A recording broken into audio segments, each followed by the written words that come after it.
The old maintenance vessel shuddered as it pulled alongside the massive battleship. Even from the worn captain's chair, James Miller could feel the vibrations running through the U.S. Firefly's hull. He'd gotten used to those tremors over the years. They were just another quirk of his aging ship, like the flickering lights in the mess hall or the temperamental air recyclers on Deck 3. Docking procedure initiated, Captain, reported Susan from the helm, her fingers dancing across the controls with practiced ease. After 5 years of flying this old bucket, she could probably dock it in her sleep.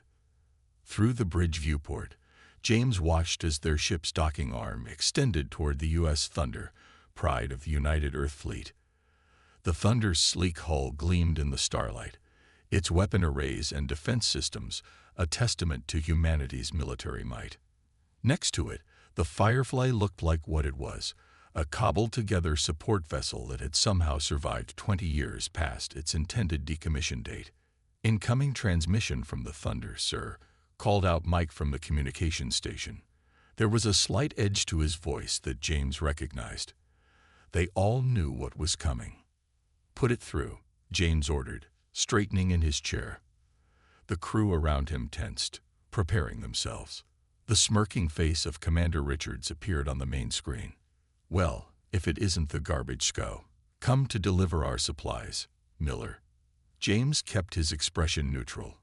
"That's correct, Commander. We have your replacement parts and maintenance supplies as requested. Try not to scratch our paint with that junk heap of yours," Richards laughed. "Though I suppose a few more scuff marks wouldn't make the Firefly look any worse than it already does." Several of the bridge crew bristled at the insult, but James maintained his professional demeanor. "We'll be careful, Commander. Firefly out." He nodded to Mike, who cut the transmission with perhaps a bit more force than necessary. "One of these days," Susan muttered from the helm, "I'd love to show him what this garbage scow can do." James smiled slightly.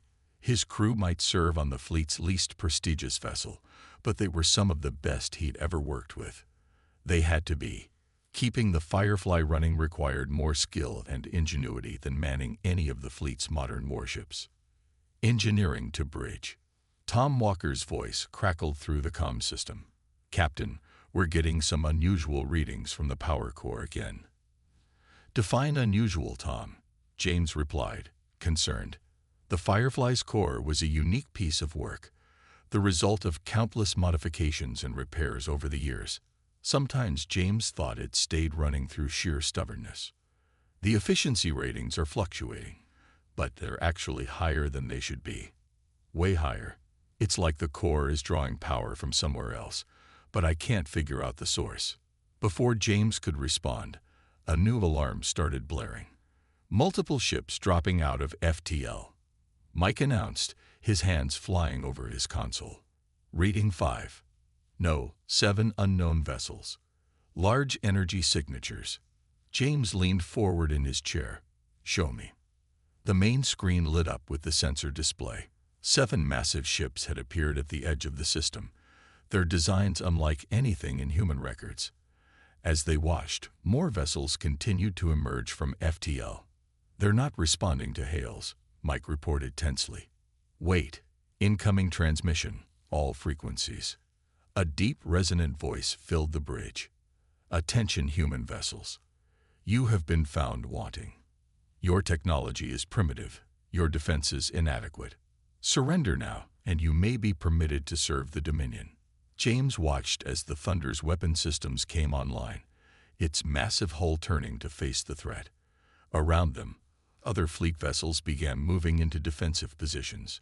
The Firefly, still attached to the Thunder by its docking arm, was caught in the middle. "Sir," Tom's voice came through again, more urgent now.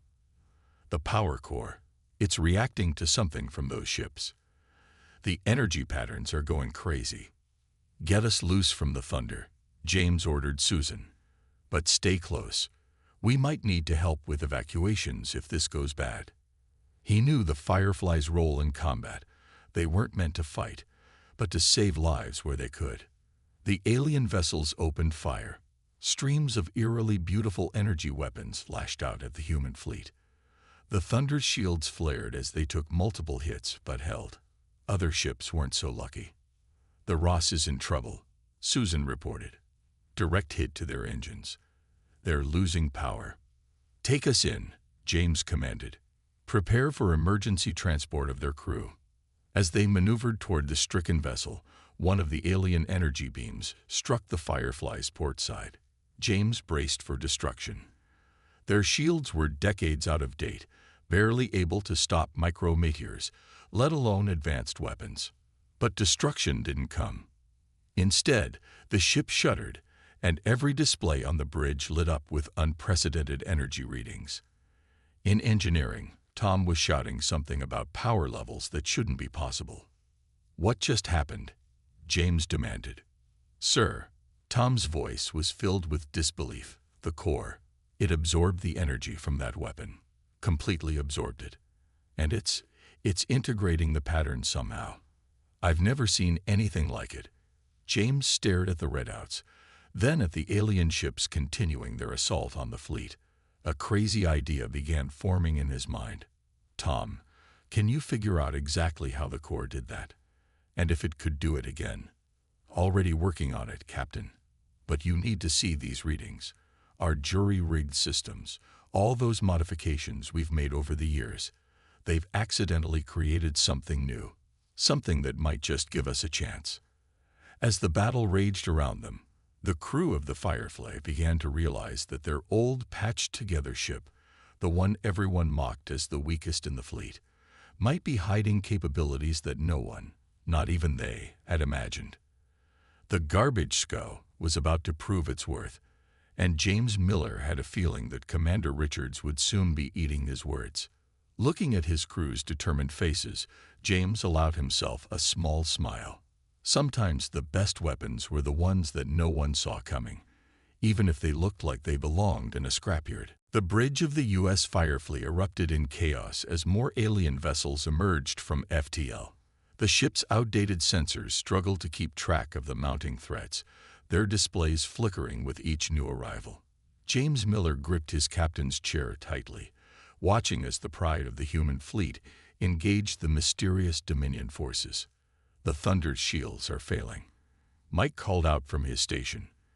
Through the viewport, they could see the massive battleship's defensive barriers flickering under the relentless alien assault. The energy weapons that had been absorbed by the Firefly's core continued to tear through the fleet's most advanced vessels like paper. Tom's voice crackled through the comm system, heavy with excitement and disbelief. "Captain, you need to see this. The core isn't just absorbing the energy. It's learning from it. Every hit we take, our systems adapt a little more. It's like we've built some kind of technological immune system by accident." A massive explosion rocked the ship as the U.S. Ross, already crippled, finally succumbed to the Dominion's attack. Susan's hands flew across her console, keeping the Firefly steady as debris scattered across their path. "We've got escape pods launching from the Ross, Captain. Get our tractor beam on them," James ordered. He turned to Mike. "Signal the Thunder. Tell them we're collecting survivors and request cover fire." The response came quickly, but not from Commander Richards. "Thunder's bridge is hit," a panicked voice announced. "Multiple hull breaches. We're abandoning ship." James watched in horror as the fleet's flagship began to break apart under the Dominion assault. The mighty Thunder, with all its advanced technology and superior firepower, was being torn to pieces by weapons it couldn't counter. "Sir," Tom called again, "I think I know why our ship survived that hit. All these years of repairs, replacing parts with whatever we could find, we've accidentally created something unique. The power core's not just a jumble of mismatched technology anymore. It's evolving." Another blast rocked the ship, but this time James was ready. "Susan, take us between the Thunder and that alien cruiser." "Tom, what happens if we intentionally let them hit us?" There was a pause on the line. "Theory suggests we absorb more of their weapon's energy signature. But Captain, if I'm wrong." "We're dead anyway," James finished. "Better to try something than sit here and watch our fleet get picked apart." He opened a channel to the whole ship. All hands, brace for impact. This is either going to be really clever or really stupid. The Firefly moved into position, its patched hull gleaming dully in the light of weapons fire. The alien vessel, perhaps confused by such seemingly suicidal tactics, directed a full broadside at the small support ship. The impact was tremendous. Every light on the bridge flickered, and for a moment James thought they'd made a terrible mistake. Then the readings started coming in. Power levels rising. Tom shouted, his voice filled with amazement. The core it's not just absorbing the energy anymore, it's replicating it. We've got weapons-grade power signatures forming in our auxiliary systems. James leaned forward. Can we return fire?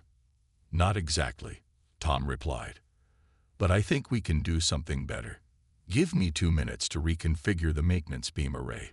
We might be able to turn their own energy signature back on them. As Tom worked, the rest of the fleet continued to fall back under the relentless Dominion assault. The Firefly's bridge crew watched helplessly as more ships were damaged or destroyed. Commander Richard's escape pod tumbled past their viewport, and Susan wordlessly adjusted course to collect it with the others they'd gathered. Ready, Tom announced. I've rerouted everything through the maintenance array. It won't be pretty, but it should work. Just don't ask me to explain how. I'm not entirely sure myself. James nodded grimly. Target that cruiser and let's see what happens. The Firefly's maintenance beam, designed for minor hull repairs and supply transfers, lit up with the same otherworldly energy that had been devastating the human fleet. When it struck the alien vessel, the effect was immediate and dramatic. The Dominion ship's shields, which had shrugged off the fleet's most powerful weapons, collapsed instantly. It worked. Tom's laughter echoed through the comm. Their defenses aren't programmed to stop their own energy patterns. We're basically giving their shields a paradox to solve. James allowed himself a small smile. Signal the remaining fleet vessels. Tell them to concentrate fire on any ship we manage to strip the shields from.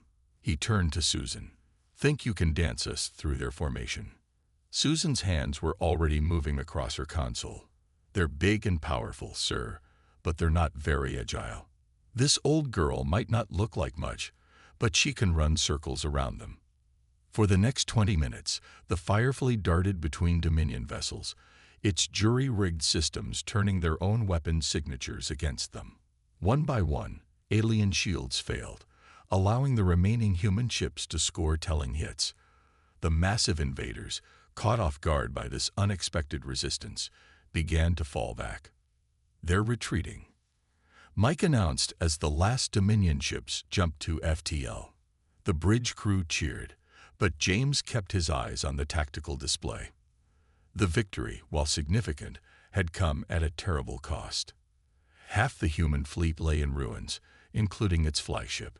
Commander Richard's voice came through the comm, subdued and lacking its usual arrogance. Captain Miller, I don't pretend to understand what your ship just did, but you saved a lot of lives today, including mine. Just doing our job, Commander, James replied. That's what support vessels are for. He closed the channel and turned to his crew. Let's get these escape pods to safety. Then I want to know everything about what just happened with our systems. As the Firefly moved to collect more survivors, James reflected on the irony of the situation. Their ship, long mocked as the fleet's weakest link, had proved to be its most effective weapon.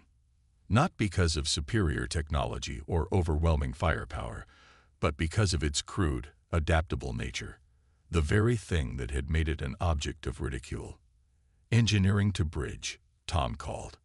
Captain, you should know, whatever we accidentally created here, it's still evolving. The core's energy patterns are continuing to adapt. I think we might have only scratched the surface of what this ship can do. James looked around his bridge, at the flickering displays and patched together systems that had just helped save humanity from its first alien encounter. Well, he said quietly, isn't that interesting? Hidden within the dust and ice of the asteroid belt, The U.S. Firefly drifted silently. Inside the ship's dimly lit engineering bay, Tom Walker stared at his console with bleary eyes. He hadn't slept in nearly 30 hours, too fascinated by the readings from their modified power core to even think about rest. "You need to see this," he muttered to himself, making another note in his already overstuffed datapad. Around him, the core hummed with an energy signature that shouldn't have been possible for such an old vessel. The engineering bay doors slid open with their usual creak, and Captain James Miller walked in, carrying 2 cups of coffee. He handed one to Tom, who accepted it gratefully. "Tell me you found something worth missing sleep over," James said, leaning against a workstation. Tom took a long sip of coffee and nodded eagerly. "Remember how we used to joke that this ship was held together by duct tape and prayers? Turns out we were half right. But instead of prayers, it's quantum mechanics."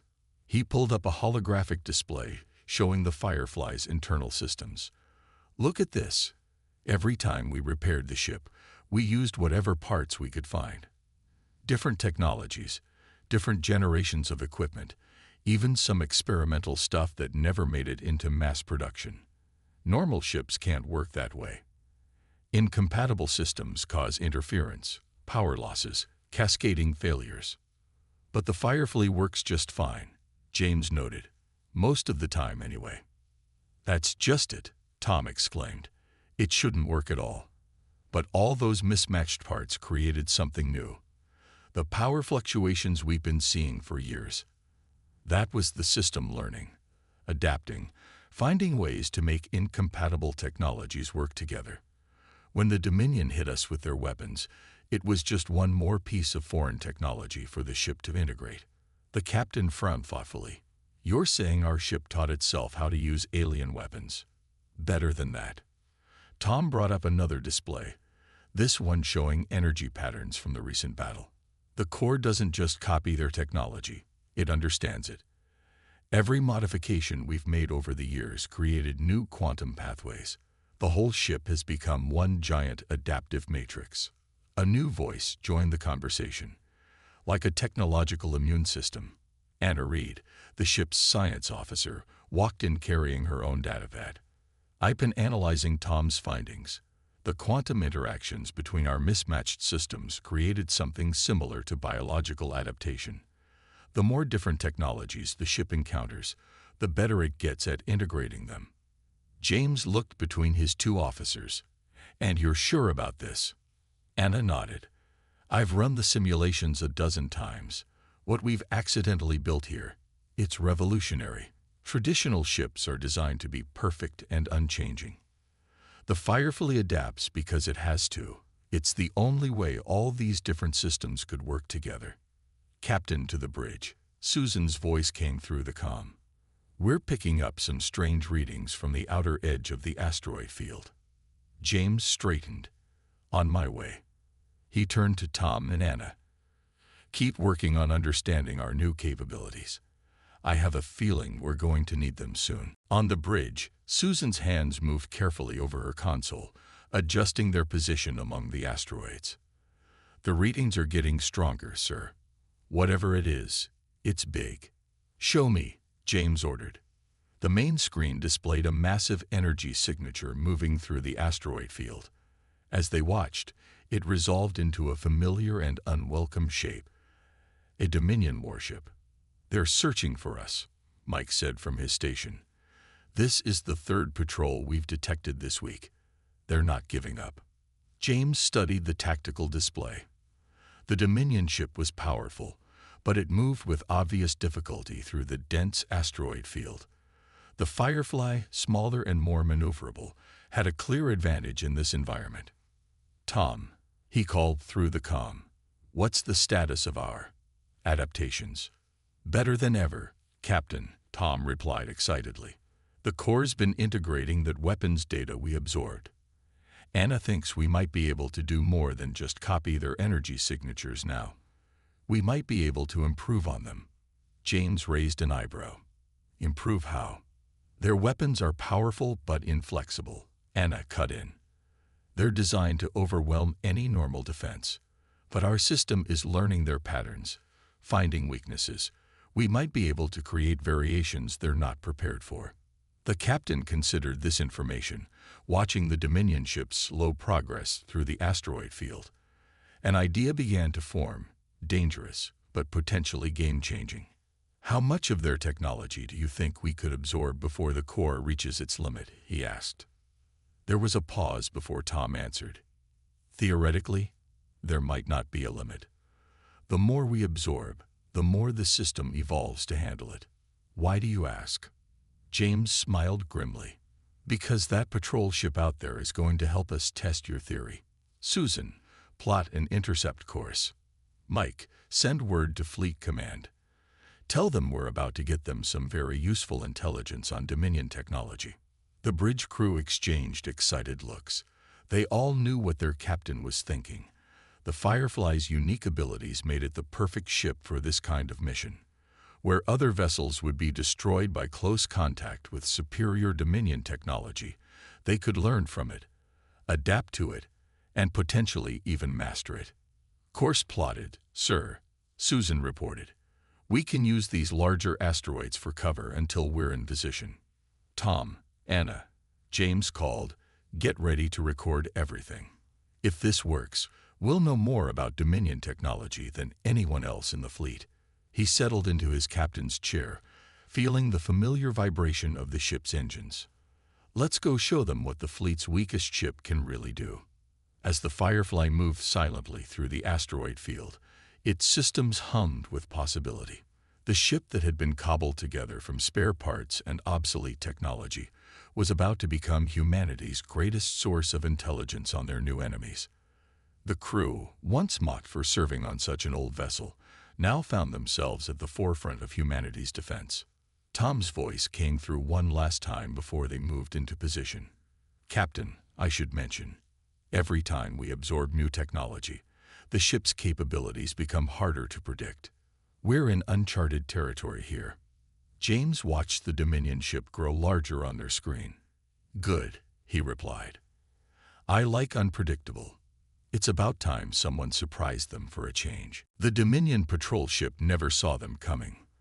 The Firefly slipped between two massive asteroids, its hull painted with light-absorbing coating that made it nearly invisible against the dark rocks. James watched from the bridge as they drew closer to their target, close enough now to see the alien writing etched into its hull. All systems ready, Tom reported from engineering. The core is already reacting to their energy signatures. It's like it remembers them from the last battle.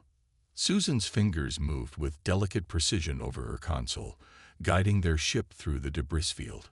One wrong move would send them crashing into the rocky masses surrounding them, but she navigated the chaos like she was born to it. We'll have one shot at this, James reminded his crew.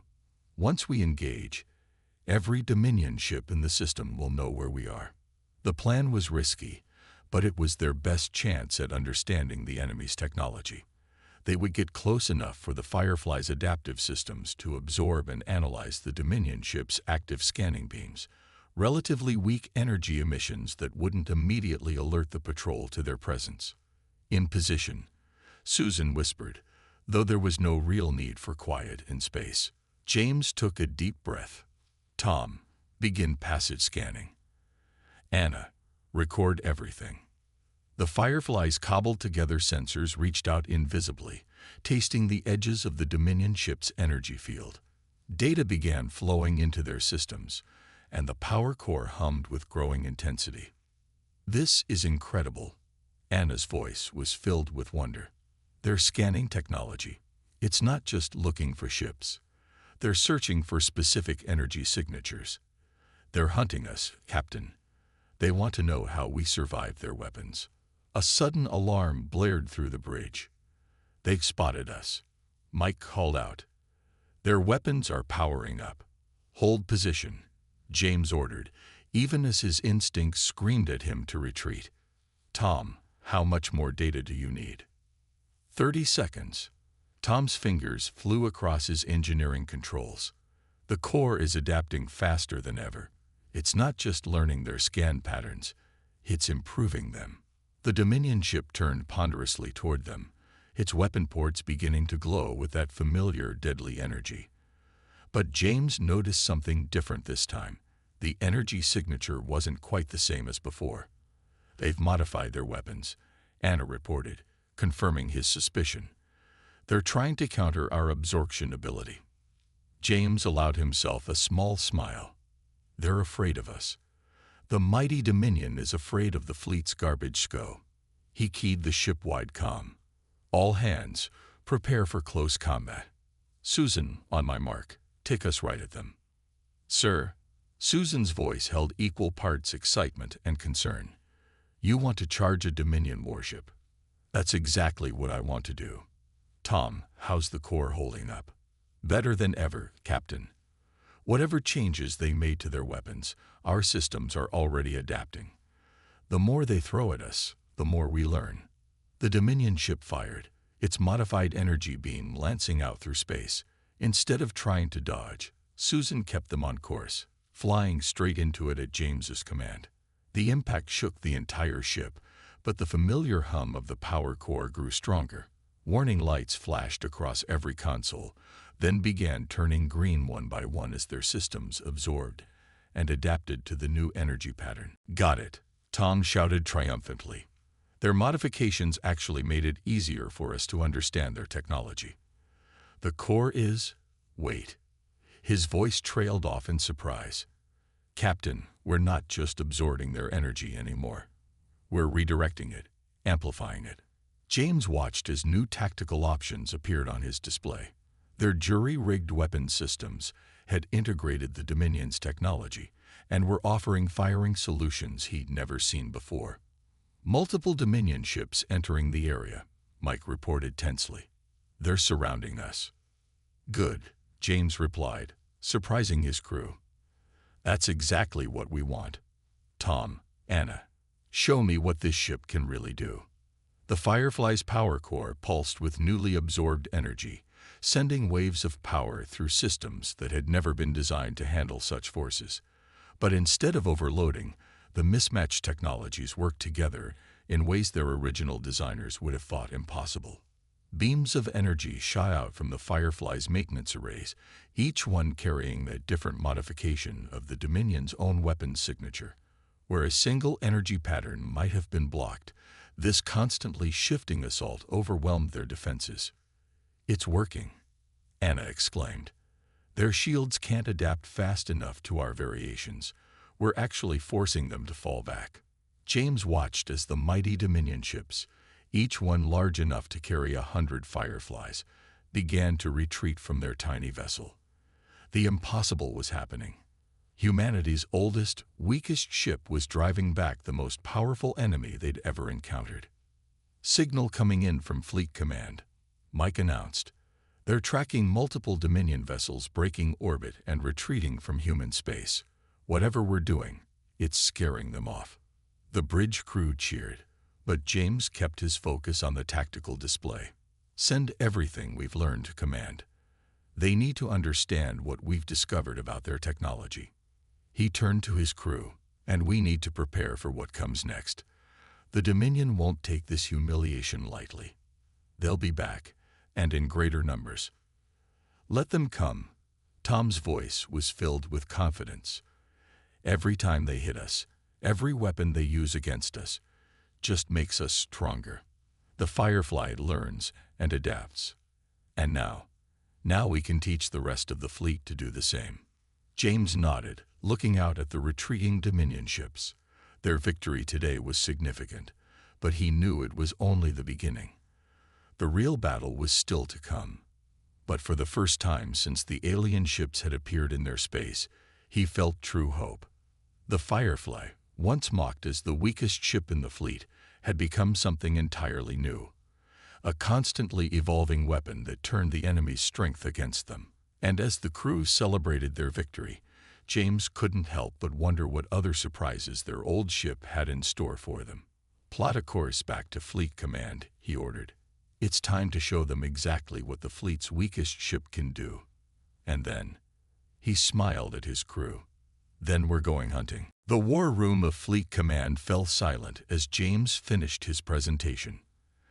Admiral Wilson stood at the head of the table, staring at the holographic display showing the Firefly's modified systems. Around him, other high-ranking officers exchanged looks of disbelief and hope. "Let me get this straight, Captain Miller," the Admiral said slowly. "Your outdated support vessel has not only survived multiple encounters with Dominion forces, but has actually learned to improve upon their technology." "That's correct, sir." James gestured to Tom and Anna, who stood beside him. "Our engineers and science team have confirmed it. The Firefly's mismatched systems created something unprecedented, a ship that adapts and evolves with each engagement. Commander Richards, now commanding a smaller vessel after the loss of the Thunder, leaned forward. "And you believe we can replicate this technology?" "Better than that." Tom stepped in, unable to contain his excitement. "We can teach it.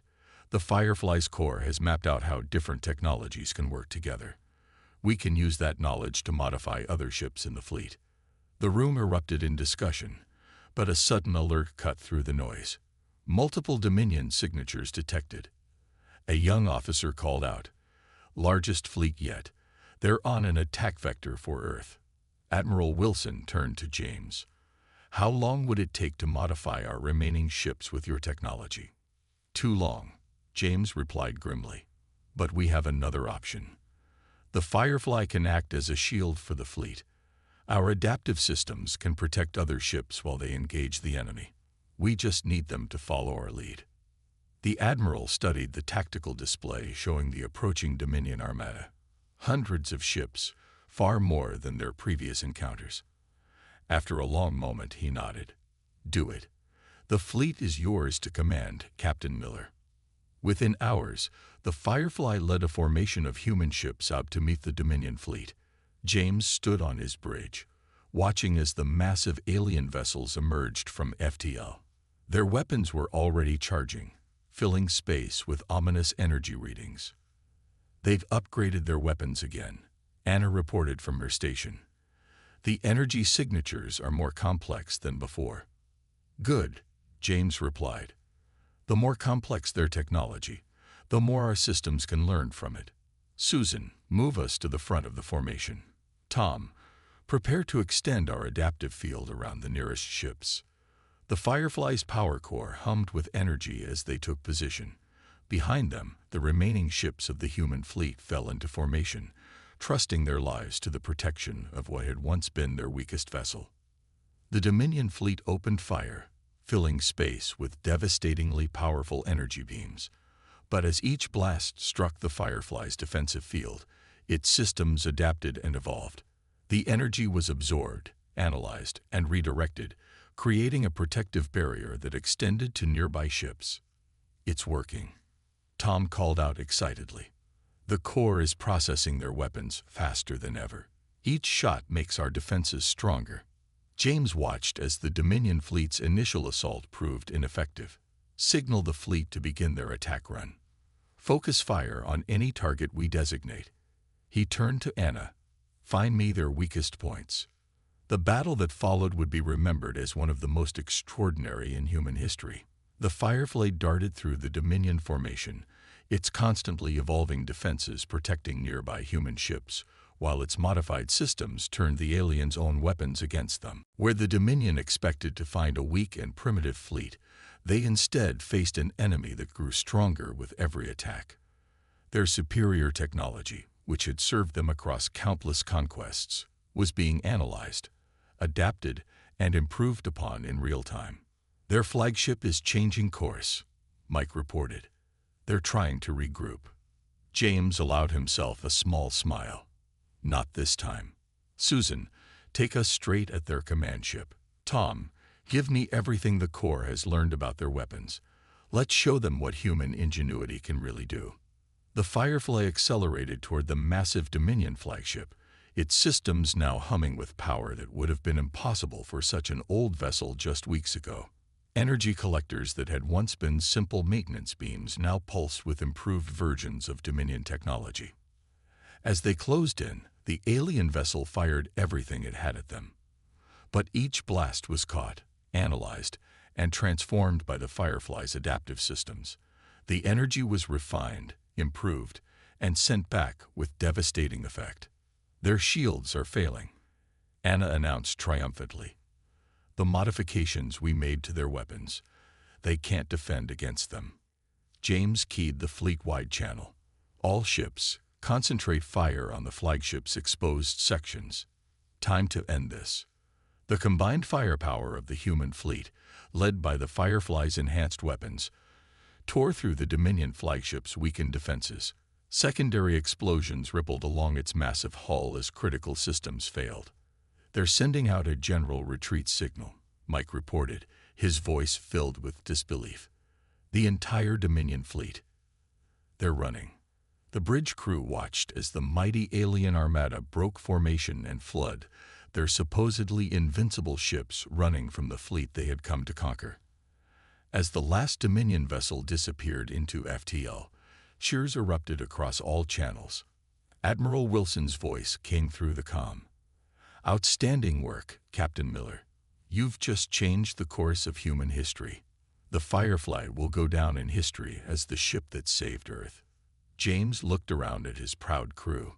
"Thank you, Admiral, but it wasn't just the ship. It was every repair we made, every modification we jury-rigged, every time we had to make do with whatever parts we could find. We won because we never stopped adapting."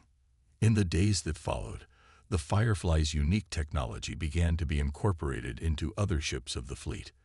The vessel that had once been mocked as a garbage scow became the template for a new generation of adaptive warships. But none would ever quite match the original. The Firefly, with its decades of patches and repairs, its mismatched systems, and constantly evolving core, remained unique, a testament to human resourcefulness and the power of making the best of what you have. James stood in engineering with Tom and Anna, looking at the now famous power core. "You know what the real irony is," he mused. "If we'd had a newer ship or better equipment or proper replacement parts, none of this would have happened. We won because we were the weakest ship in the fleet." Tom patted the core's housing affectionately. "Just goes to show, sometimes the best weapons are the ones you never knew you had." The Firefly's systems hummed contentedly around them, still learning, still adapting, still evolving. The weakest ship in the fleet had become the strongest weapon humanity had ever known, not through superior technology or overwhelming force, but through the very qualities that had once made it an object of ridicule. And somewhere out in space, the Dominion fleet carried word back to their empire about the humans, a species whose greatest strength lay in their ability to turn weakness into power, and whose most dangerous weapon was a ship held together by ingenuity, determination, and whatever spare parts they could find.